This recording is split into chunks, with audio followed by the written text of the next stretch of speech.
국토부가 주말 사이 여의도와 용산을 직통하는 GTX D 노선을 검토하겠다고 밝혔지만 김포 지역사회는 반기지 않고 있습니다.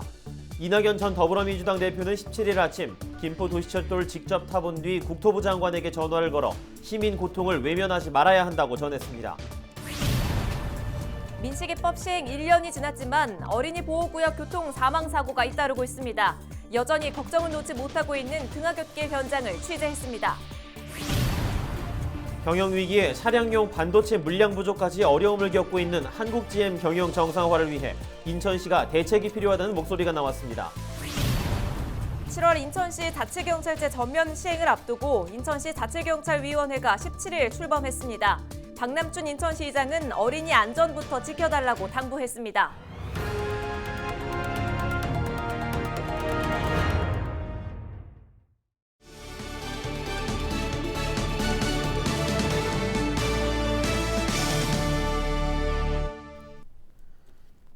시청자 여러분 안녕하십니까? 헬로티비 경인뉴스입니다. 첫 소식입니다. 이낙연 전 더불어민주당 대표가 김포 골드라인 출근길 혼잡도를 직접 체험했습니다.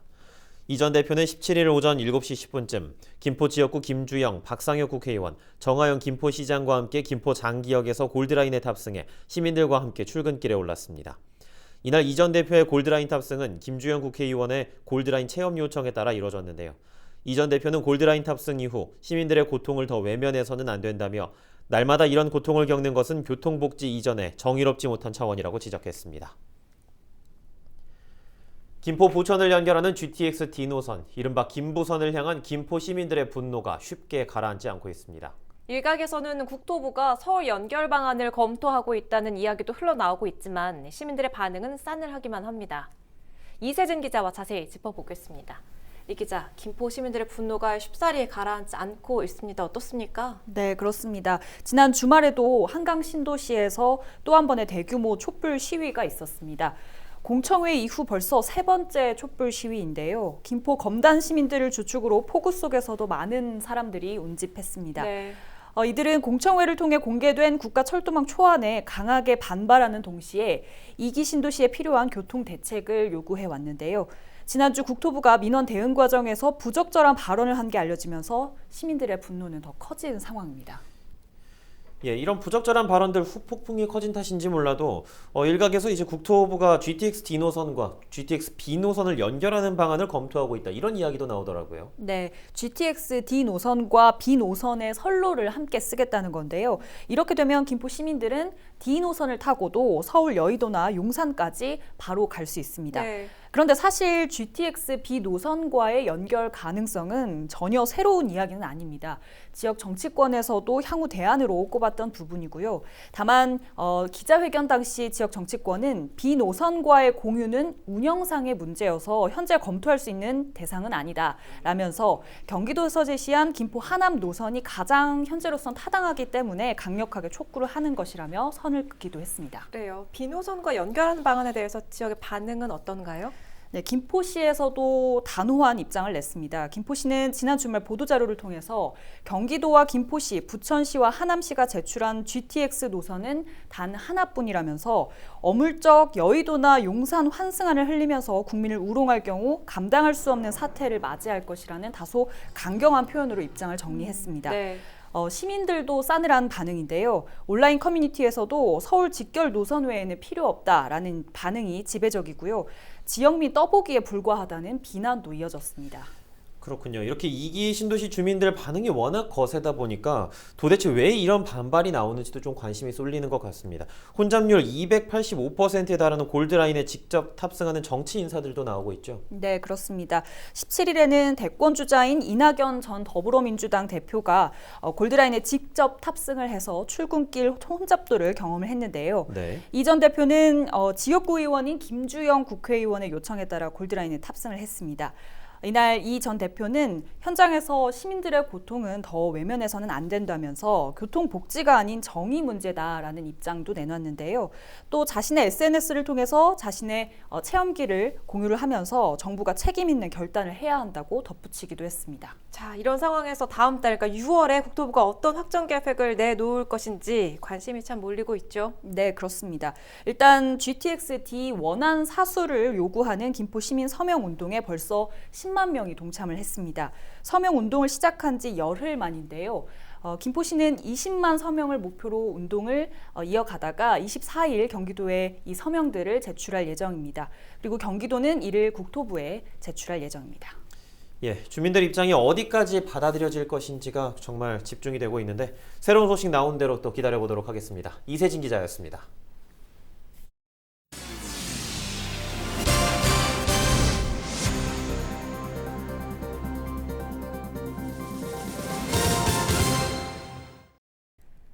부천 시내 편의점에서 술을 마시고 업주에게 흉기를 휘두른 남성이 경찰에 붙잡혔습니다. 부천 오정경찰서는 14일 특수 폭행 혐의로 50대 남성 A씨를 입건했다고 밝혔습니다. A씨는 지난 13일 저녁 7시 20분쯤 부천 내동의 한 편의점에 들어와 술에 취한 상태로 문을 잠그고 미리 준비한 흉기로 50대 편의점 주인 B씨를 위협한 혐의를 받고 있습니다. 또 A씨는 사건 하루 전인 지난 12일에도 해당 편의점에서 난동을 부려 업무 방해 혐의로 경찰 조사를 받았습니다. A씨는 경찰 조사에서 B씨가 지인들의 사이를 이간질해 화가 나 범행했다고 진술한 것으로 전해졌습니다. 경찰은 A씨를 상대로 사전 구속영장을 신청하고 구체적인 경위를 파악할 방침입니다. 16일 낮 1시 20분쯤 계양구 서운동의 한 아파트 8층에서 불이 났습니다. 다행히 인명피해는 발생하지 않았지만 1,170만 원 상당의 재산 피해가 발생했습니다. 소방당국은 전기적인 요인으로 불이 난 것으로 보고 정확한 화재 원인을 조사 중입니다. 같은 날 오전 11시 20분쯤에는 작전동의 한 건축자재 창고 사무실에서도 불이 나 1억 3,400만 원 상당의 재산 피해가 발생했습니다. 불은 약 1시간 만에 진화됐고 다행히 인명피해는 발생하지 않았습니다. 지난해 민식이법 시행 이후 어린이 교통사고에 대한 경각심이 높아졌다고는 하지만 사고는 여전히 곳곳에서 일어나고 있습니다. 이런 가운데 부천 한 초등학교 학생들이 안전을 위협하는 통학로를 이용해 날마다 학교를 오가고 있다고 합니다. 어떻게 된 일인지 이정하 기자가 현장을 돌아봤습니다. 부천 신흥초등학교의 아침 등굣길. 줄지어 지나는 차량들의 길을 걷던 학생들이 멈칫하기도 하고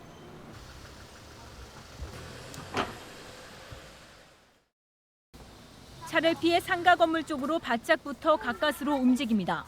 엄청 많아요. 차가 갑자기 튀어나와서 깜짝 놀라는 게 무서워요. 양방향 통행량이 많은 데다 곳곳에 불법 주정차까지 겹치며 일대는 늘 혼잡합니다. 학교 등교할 때 상당히 복잡하다니까.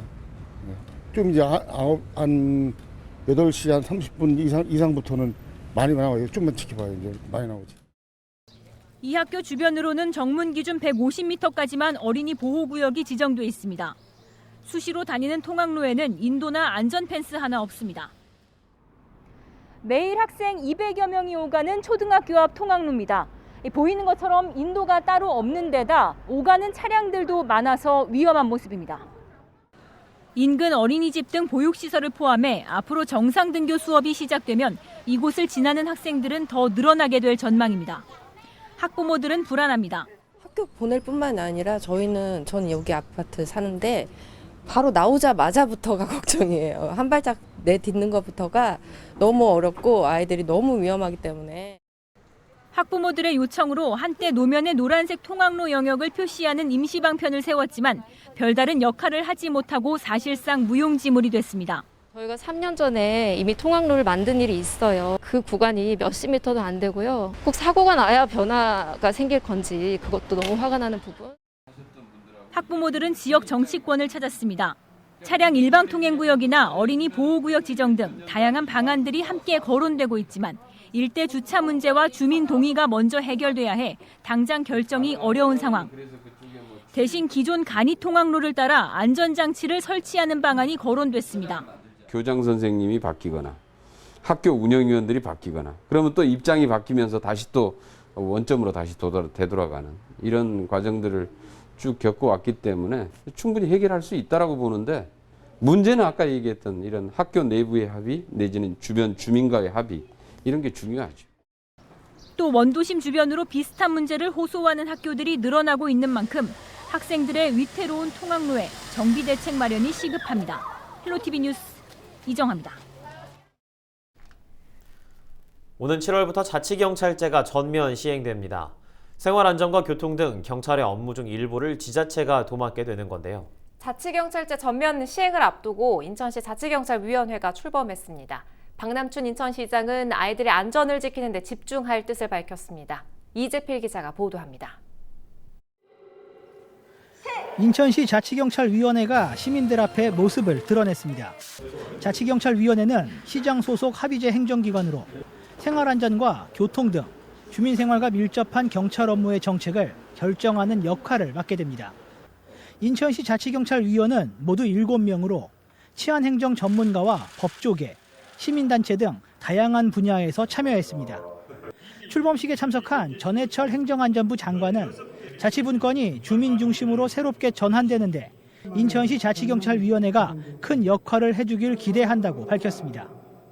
자치경찰제 도입으로 해서 지방행정과 치안행정 간 유기적인 연계 협력을 통해 주민에게 더욱 밀착된 치안 서비스가 제공될 것으로 기대하고 있고 실제로 이루어지리라고 확신하고 있습니다.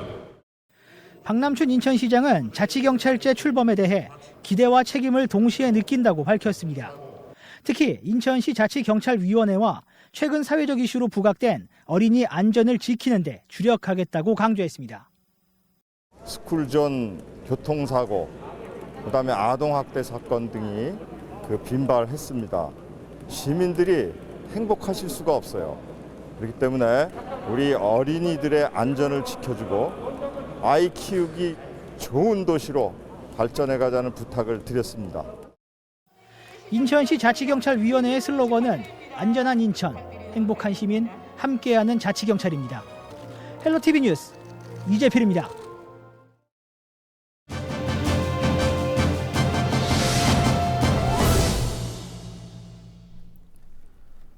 차량용 반도체 수급 물량 부족 사태로 한국GM이 생산에 차질을 빚고 있는데요. 이런 가운데 한국GM의 경영 정상화를 위해 인천시의 대책이 필요하다는 목소리가 나왔습니다. 손민호 인천시 의원과 이야기 나눠보죠.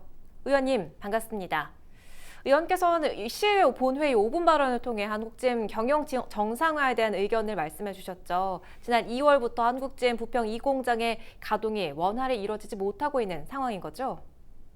네, 한국GM은 반도체 수급 부족으로 지난 2월부터 부평 2공장 가동률을 기존의 50% 수준으로 낮춰서 운영하고 있다고 합니다. 그리고 지난달 19일부터 23일엔 부평 1, 2공장 가동을 중단하기도 했다고 하더라고요. GM이 미국 공장 위주로 또는 고마진에 잘 팔리는 차종 우선으로 반도체를 우선 공급하다 보니까 한국GM의 이 반도체로 인한 생산 차질은 올해 내내 갈 듯 싶습니다. 예, 인천시의 핵심 기업 중 하나죠. 한국GM은 지역 경제에도 큰 영향 미치고 있는데 생산 차질로 인해서 인천시의 경제적 피해도 우려되고 있는 상황이라고요. 한국GM이 인천 경제에 미치는 영향은 GRDP라든지 또는 수출의 비중이라든지 이런 부분은, 그리고 또 고용에 관한 부분은 제가 수치를 들어서 말하지 않더라도 부평 지역 상인들이 피부로 느끼고 계실 거라고 생각합니다. 네, 또 의원께서는 인천시가 한국GM 공용차 구입을 고려하지 않고 있다, 이런 지적도 해주셨는데 이거 어떤 내용입니까? 네, 저는 이번 본회의 때 한국GM 철수 문제나 경영 정상화 같은 복잡한 문제를 제기한 건 아니고요. 올해 한국GM의 전신인 캐나다자동차가 부평에 둥지를 튼 지 60년이 되는 해거든요. 우리가 그냥 한국GM을 그저 외국 회사로만 보고 있는 건 아닌지, 외국 자본이 운영하는 회사지만 인천 시민이 다니고 있는 회사잖아요. 그런데 공용 차량 구매율이 울산이 현대자동차를 78% 구매하고 있는데 반해서 저희는 한 26% 수준으로 너무 낮더라고요. 물론 차종이 다양하지 않아서 생기는 문제라고 이야기는 하고 있지만 공용 차량 구매 시 한국GM을 먼저 좀 생각해 봐야 되는 거 아니냐, 이런 지적을 얘기한 겁니다. 예, 한국GM의 정상화를 위해서 인천시가 어떤 대책을 좀 마련해야 할까요? 우선은 뭐 인천시하고 10개 군구 그리고 공사공단의 공용 차량 구매 비율을 좀 먼저 챙겼으면 좀 좋겠고요. 부평 2공장에 향후 차종 계획이 없어서 군산 공장처럼 공장 폐쇄가 우려되는 상황입니다. 이게 올해 노사협상의 핵심 쟁점 사항으로 알고 있고요. GM은 그 부평 2공장을 2022년 8월까지 운영하기로 하고 있어서 인력 부족이 예상이 되고 있습니다. GM이 향후 전기 자동차에 집중하기로 했다고 하니 부평 2공장을 전기차 생산으로 전환할 수 있도록 고려해야 되지 않는가. 그래서 인천시도 노사정 협의체를 만들어서 여기에 적극 협력해 나갔으면 좋겠다는 생각입니다. 예, 알겠습니다. 오늘 말씀 여기까지 듣도록 하겠습니다. 고맙습니다. 네, 감사합니다. 지금까지 손민호 인천시 의원이었습니다.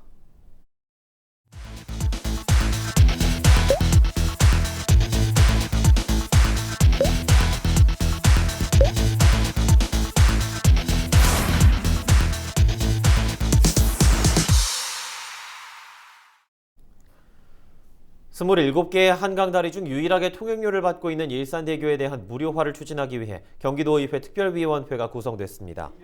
특위는 첫 회의를 열고 소영환 의원을 위원장으로 신민자, 이필근 의원을 부위원장으로 선출했습니다. 앞으로 특위는 6개월 동안 민자도로 통행료의 부당함을 조사하고 관계기관의 의견을 수렴해 요금 조정을 위한 합리적인 대책을 마련할 방침입니다. 27개 다리 중에 유일하게 한강에서 돈을 받고 있습니다. 이 부분도 상당히 잘못되고 여러 부분에서 고쳐야 될 부분이 많기 때문에 이번 특위를 구성해서 꼭 도민들이 자율적으로 통행할 수 있는 그런 통행권을 보장하기 위해서 최대한 노력할 것입니다. 부천시의회는 14일 저장강박 가구 지원을 위한 토론회를 열었습니다. 이날 토론회에서는 원도심과 임대주택 등을 중심으로 늘어나는 저장강박 의심 가구에 대한 현장 실태를 살펴보고 지원 정책에 대한 방향을 논의했습니다. 저장강박증은 사용 여부와 관계없이 어떤 물건이든 계속 저장해야 하는 일종의 행동 장애로 증상이 심각할 경우 화재나 안전사고의 원인이 되기도 합니다. 부천시의회는 지난 4월 열린 임시회에서 저장강박 가구에 대한 지원 조례를 제정했습니다. 김포시가 국제 전문가들과 함께 스마트시티 전략을 세우기 위해 온라인 컨퍼런스를 엽니다. 김포시는 오는 25일 국제연구진 6명을 초청해 컨퍼런스를 열고 김포에 적용할 수 있는 스마트 기술과 스마트시티 전략을 모색합니다.